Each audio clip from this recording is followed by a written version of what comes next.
بسم اللہ الرحمن الرحیم۔ السلام علیکم۔ کبھی آپ کے ذہن میں یہ سوال آیا ہے کہ اللہ نے ہمیں فجر کے وقت جاگنے کا حکم کیوں دیا ہے؟ کیا فجر کا وقت صرف عنقریب پڑھنے کا وقت ہوتا ہے؟ کیا اس وقت کے پیچھے کوئی راز پوشیدہ ہے؟ وہ راز ہے کیا؟ اس راز کو جاننے کے لیے ضروری ہے کہ ہم پہلے نماز کے بارے میں جانیں، جو ہم پر دن میں 5 مرتبہ فرض کی گئی ہے۔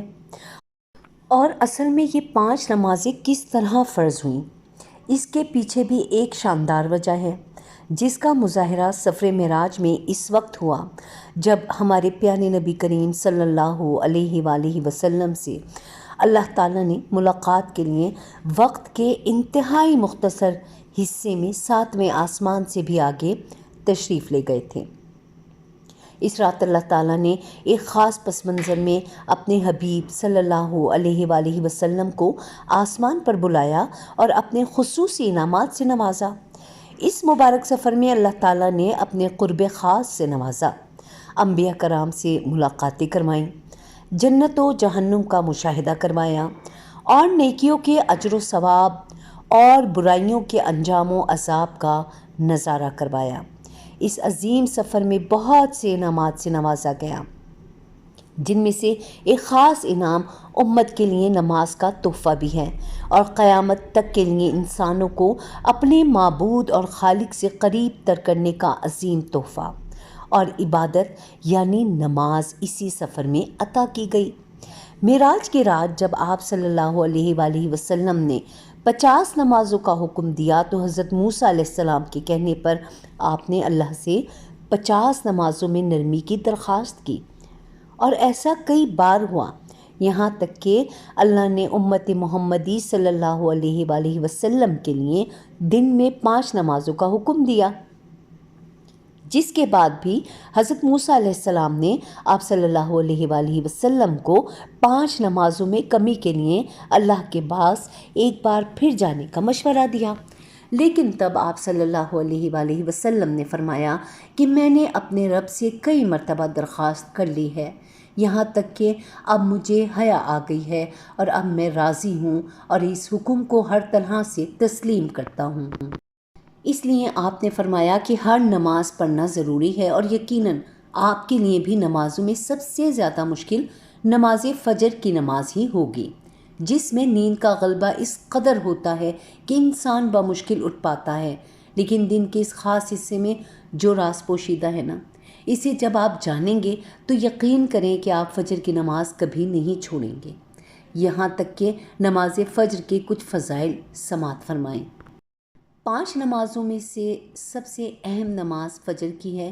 اس کی اہمیت کا اندازہ اس بات سے لگائیں کہ اللہ تعالیٰ فجر کی وقت کی قسم اٹھاتے ہیں اور فرماتے ہیں، قسم ہے فجر کی اور 10 راتوں کی اور جفت کی اور طاق کی اور رات کی جب وہ چلنے لگے۔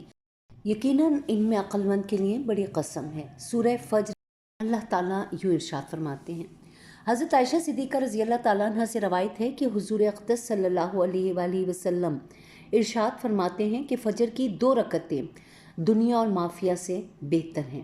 صحیح مسلم کی حدیث نمبر 725۔ یاد رکھیں کہ فجر کی باجماعت نماز ایک مسلمان کی صداقت اور اس کا ایمان پرکھنے کی کسوٹی ہے۔ عبداللہ بن عمر رضی اللہ تعالیٰ عنہ فرماتے ہیں، ہم اگر فجر اور عشاء کی نماز میں کسی آدمی کو نہ پاتے تو اس کے بارے میں اچھا گمان نہیں رکھتے تھے۔ فجر کی نماز جہنم سے حجاب ہے۔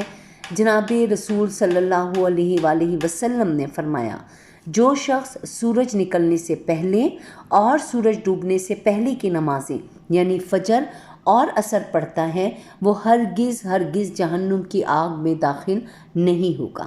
صحیح مسلم کی حدیث نمبر 634۔ فجر کی نماز جنت کی ضمان ہے۔ رسول اللہ صلی اللہ علیہ وآلہ وسلم نے ارشاد فرمایا، جو شخص 2 ٹھنڈی نمازیں یعنی فجر اور عصر پابندی سے پڑھتا ہے وہ جنت میں داخل ہوگا۔ صحیح بخاری کی حدیث نمبر 574۔